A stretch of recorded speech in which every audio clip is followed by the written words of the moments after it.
नमस्कार बच्चों, मैं निशा साल्वी आप सभी का तहे दिल से स्वागत करती हूँ। तो गैर संचारी रोगों से संबंधित वीडियोस की श्रृंखला में ये हमारा दूसरा सत्र है। इससे पहले वाले वीडियोस में हमने जाना कि गैर संचारी रोग क्या होते हैं, कितने प्रकार के होते हैं और किसके द्वारा या किन लक्षणों के द्वारा हम ये समझ सकते हैं कि किस तरीके से गैर संचारी रोग उस पर्सन में पाया गया है।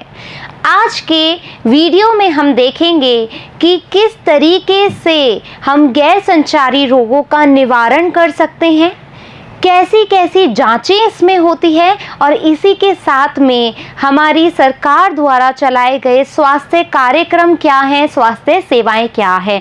तो चलिए बिना देरी के आज हम शुरू करते हैं हमारा दूसरा सत्र।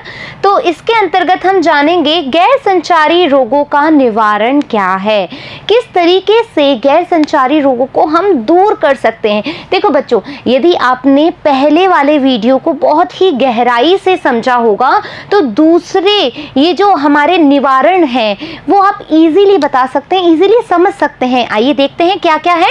सेहतमंद जीवन शैली अपनाकर गैर संचारी रोगों से बचा जा सकता है। यानी कि हम क्या कर सकते हैं, सबसे पहले यदि बदलाव करना है तो वो हम किस में करेंगे, हमारी जीवन शैली में। देखो बच्चों, छोटे छोटे बदलावों को अपनाकर हमारी जीवन शैली में हम बड़ी बड़ी बीमारियों से बच सकते हैं। ये तो बिल्कुल सही बात है। इनमें सही खान पीन यानी कि पोषण तत्वों से युक्त हम खाना पीना लें, शारीरिक तंदुरुस्ती या नशाखोरी से बचना इसमें शामिल है। यानी कि हम रोजमर्रा में ये कंठस्थ कर लें, ये बांध लें बात को कि भाई हमें 30 से 60 मिनट तो व्यायाम करना ही करना है। सही जीवन शैली पर ही, देखिए लाइन बड़ी उम्दा है, सही जीवन शैली पर ही लंबी उम्र तक स्वास्थ्य सुरक्षा और स्वस्थ वयस्क जीवन निर्भर करता है। बहुत ही ज्यादा इंपॉर्टेंट है ये चीज। नेक्स्ट देखें, संतुलित खुराक अपनाना सबसे बड़ी बात है। देखो, जीवन शैली में जो बदलाव कर रहे हो बच्चों, तो हमें वैसी चीज़ों पर नहीं जाना। वैसी चीज़ें मतलब जो बहुत ही चटपटी दिखे, लजीज दिखे, तो वो हमें अट्रैक्ट करती है। लेकिन बच्चों, चमकती हुई चीज़ हमें आकर्षक करती है, लेकिन जानना ज़रूरी क्या है कि वो हमारे लिए कितना सही है। संतुलित खुराक अपनाना, सबसे पहले ये जान लें कि संतुलित आहार क्या है। तो शरीर के लिए आवश्यक सभी पोषक तत्वों का सही अनुपात दिन भर अलग अलग आहार में बांटकर संतुलित खुराक लेना ज़्यादा सेहतमंद है। यानी कि नाश्ते के टाइम नाश्ता, खाने के टाइम खाना, फिर इवनिंग में थोड़ा सा कुछ खा लिया और फिर रात को टाइम पे खाना खा करके टाइम पर सोना। राइट, ये चीजें क्या है, हमें इन गैर संचारी रोगों से निवारण देगी। नियमित व्यायाम, जैसा कि मैंने पहले बताया, 30 से 60 मिनट जो है व्यायाम करना ही करना है। क्यों करना है? और ये व्यायाम ऐसा नहीं है कि हम रोज योगा करें या रोज हम मतलब ऐसे एक्सरसाइज करें लेफ्ट राइट, ऐसा कुछ नहीं है। हमने क्या करना है, साइकिल चला ली, हमने क्या है थोड़ा सा दौड़ लिए, थोड़ा सा हम पैदल चल लिए, ये भी व्यायाम के अंतर्गत ही आते हैं बच्चों। देखो, 30 से 60 मिनट या उससे अधिक तक वर्जिश करने से चपलता बनी रहती है, यानी कि तंदुरुस्ती बनी रहती है हमारे शरीर में भाई। इससे हड्डियों व मांसपेशियां भी हमारी मजबूत बनती है और हृदय रोगों से बचाव भी मिलता है। आइए देखते हैं और क्या है। बुरी लतों से बचना। पीयर प्रेशर जो है बच्चों बहुत ज्यादा होता है हमारी किशोरावस्था में, है ना? हाँ या ना, मानते हो ना ये बात? जैसे कुछ बच्चे सोचते हैं, मैं आपको एग्जाम्पल देती हूँ। जैसे एक कमल नाम का लड़का था और वो अपने दोस्तों के साथ उठने बैठने लगा जो धूम्रपान करते थे और धीरे धीरे उसको भी ये आदत लग गई। बट वो ये सोचता था कि जब तक मैं वयस्क होऊंगा तो तब तक ये मतलब मैं अपने आप पे कंट्रोल कर लूँगा और ये आदत मुझे नहीं पड़ेगी। क्या ये उसका सोचना सही था? आप एक बार खुद सोचिए ये बात। क्या उसका ऐसा सोचना सही था कि मैं अभी धूम्रपान कर रहा हूँ और वयस्क तक मैं ये आदत छोड़ दूंगा? जो चीज़ आपने अभी अपना ली, क्या आप, यदि आपको उसकी आदत पड़ गई है तो क्या आप उसको छोड़ सकते हो? बुरी आदतें बहुत मुश्किल से छूटती हैं, लगती बहुत जल्दी हैं लेकिन छूटती बहुत देरी से है। तो अगर नशीली दवाइयों, तंबाकू, शराब आजमाने के लिए आप पर अपने साथियों का दबाव है, दैट मीन्स पीयर प्रेशर है, तो बच्चों क्या कहना है हमें? एक तेज और अंदरूनी आवाज से हमें कहना है नो, ना। ये ना बोलना यदि आप सीख लोगे बच्चों, तो सच मानिए आप कभी भी इस तरह के बीमारियों से ग्रसित नहीं होंगे और समाज में भी अच्छा कार्य करके दिखलाएंगे। तो ना कहने में ही खैरियत है। किशोरावस्था में भले ही आप शुरुआत में स्वस्थ महसूस करें, किंतु मतलब जब आप टीनेजर्स होते हैं और आप ये मादक द्रव्यों का और धूम्रपान का, तंबाकू का उपयोग करते हैं, तो आपको लगता है उस समय आप एक्टिव रहते हैं, लेकिन जैसे जैसे उम्र गुजरती जाती है और आप बीमारियों के घेरे में आ जाते हैं, तब आपको असलियत पता लगती है। आई बात समझ में? तो आगे देखते हैं। सेहत बिगड़ने लगती है, इसलिए बड़ी उम्र में स्वस्थ रहना है तो किशोर आयु में ही क्या करना है? अच्छी आदतें बना लेनी है। तो इस चीज को मैं क्या कहूंगी? ना कहूंगी। आगे बात समझ में बच्चों? चलिए आगे देखते हैं। कुछ ऐसी आदतें दी गई है जो आपको लंबी उम्र तक स्वस्थ रखने में आपकी मदद करेगी। तो इसमें क्या क्या हो सकता है? व्यायाम करना है, ठीक है, पोषक तत्व वाला आहार लेना है, हमें समय पर सोना है, टीवी, मोबाइल आदि से हमें क्या करना है? दूर रहना है, एक नियमित समय पर ही टाइम टेबल होना चाहिए हर चीज़ का, खाने का, पढ़ाई का, सोने का, खेलने का, हर चीज़ का। और जितना हो सके बच्चों वीडियो गेम या मोबाइल या टीवी में लगे रहने से बेहतर है कि आप या तो इंडोर गेम खेलें, जैसे कि चेस खेल लिया है ना, लूडो खेल लिया, या फिर आप आउटडोर गेम खेलें, जैसे दौड़ लिया है ना, रनिंग कर ली और पकड़म पकड़ाई खेल ली, चैन तोड़ खेल ली, बहुत सारे गिल्ली डंडा खेल लिया, बहुत सारे गेम्स हैं जिससे आप हष्ट पुष्ट रह सकते हैं। आगे बात समझ में? तो ये कुछ अच्छी आदतें हैं जो आप यदि अपने जीवन शैली में अपना लो तो आपको लंबी उम्र तक रोग नहीं होंगे या आप बच सकते हो, ठीक है। अब अपन एक बात करेंगे, मिथक और तथ्य क्या है, यानी कि जो हमारे अंदर एक कहते हैं ना, एक मेंटालिटी सेट हो जाती है कि गैर संचारी रोग सिर्फ अमीरों को होते हैं। तो क्या ऐसा होता है? बीमारी देख करके आती है कि आप अमीर हैं कि गरीब हैं? नहीं, गरीबों को भी गैर संचारी रोग हो सकते हैं। देखो बहुत सारी चीजें हैं। क्यों?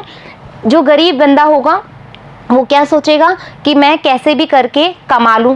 क्या वो ये सोचेगा कि मैं ये खा लूं या वो खा लूं? नहीं ना, उसके पास 2 पैसे होंगे, वो उससे गुजारा करने की सोचेगा और कम खाना खाएगा, है ना, इलाज कम लेगा। यदि उसको कोई बीमारी, मान लीजिए खांसी आ रही किसी गरीब व्यक्ति को और वो खांसे जा रहा है, तो वो सोचता है कि नहीं मैं घर पे ही कोई दवाई ले लूँगा या मैं तुलसी का पत्ता खा लूँगा, लेकिन वो अस्पताल जाने में टकराएगा। क्यों करेगा ये चीज़? क्योंकि उसके पास पैसों का अभाव होगा। तो ऐसा नहीं है कि गैर संचारी रोग सिर्फ अमीरों को होगा, गरीबों को नहीं होगा। उनकी कुछ मजबूरियाँ होती है जिसकी वजह से वो अपना इलाज नहीं करा पाते हैं। सही कहा कि नहीं कहा, है ना। और इसके अलावा अपन बात करें कि एनसीडी यानी कि नॉन कम्युनिकेबल डिजीज बुजुर्ग लोगों को होती है।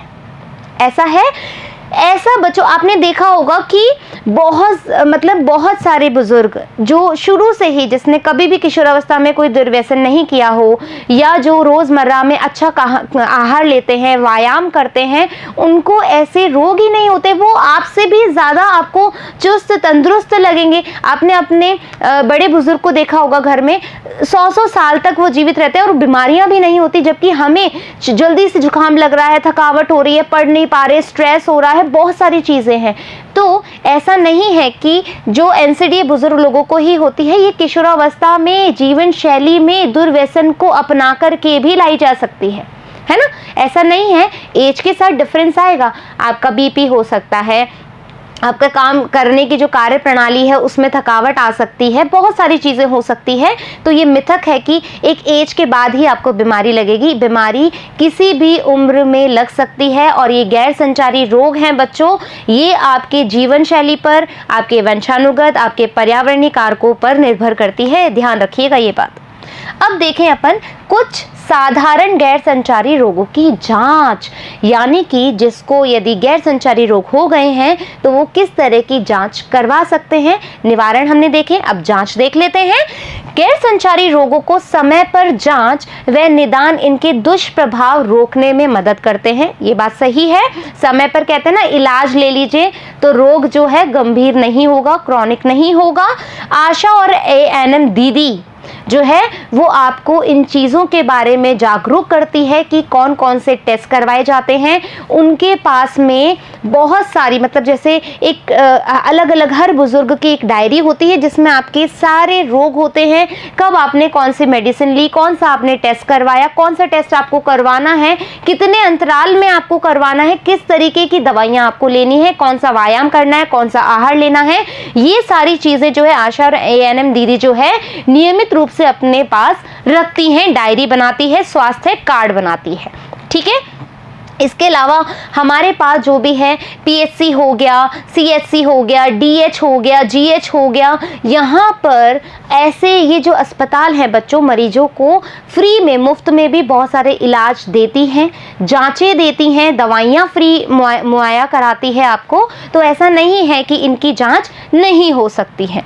फिर हम देखें उच्च रक्तचाप, मधुमेह, कैंसर, किसी भी संदिग्ध मरीज को उच्चतर जांच के लिए नजदीकी पीएचसी, सीएचसी या जिला या जनरल अस्पताल में भेज दिया जाता है। यहाँ पर उनकी जो भी चिकित्सा अधिकारी वहाँ पर मौजूद होते हैं वो उनकी जांच करते हैं और उनको निदान बताते हैं। ये भी बताते हैं कि आप क्या कर सकते हैं जिसके द्वारा इससे बचा जा सकता है या इसको कम किया जा सकता है या आपकी जो उम्र है उसको बढ़ाया जा सकता है। आई बात समझ में।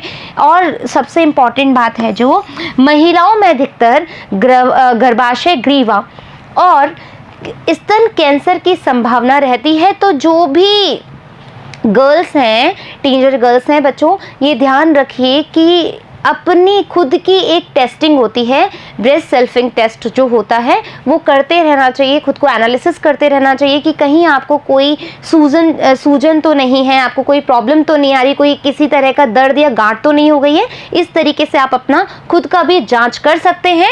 स्तन कैंसर की जांच 30 साल या बड़ी उम्र की महिलाओं को हर 5 साल में कम से कम एक बार स्तन कैंसर की जांच जरूर करवानी चाहिए। सभी वयस्क लड़कियां एवं महिलाओं को स्वयं स्तन जांच यानी कि ब्रेस्ट सेल्फ एग्जामिनेशन BSE को अपने जीवन का अंग बना लेना चाहिए। बहुत ही ज़रूरी है क्योंकि ये इस तरह का कैंसर जो है बच्चों बहुत ही ज़्यादा आम है।